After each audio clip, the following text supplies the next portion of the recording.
Last উইকেটে পতন ঘটে 20 রানে 9 রানের জুটি। ক্যাপ্টেন টু ক্যাপ্টেনের লড়াই, মাসার বনাম সুকমল। স্ট্রেটার ডেলিভারি, আর্ম বল, সামনে পায়ে ঝুঁকে খেলেছিলেন, আবেদন উঠেছিল। দেখুন একটা ডিফারেন্ট অ্যাঙ্গেলে বল করে কোনাকুনি ভাবে প্যাডে লাগে, বাট আউটসাইড অফ স্টাম্প।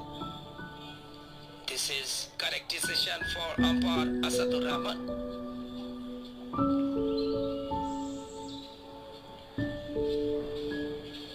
ভাষার মাসের আজ শেষ দিন এবং আগামীকাল থেকে আমরা ভাষার মাস পেরিয়ে মহান স্বাধীনতার মাস উত্তাল মার্চকে আলিঙ্গন করব।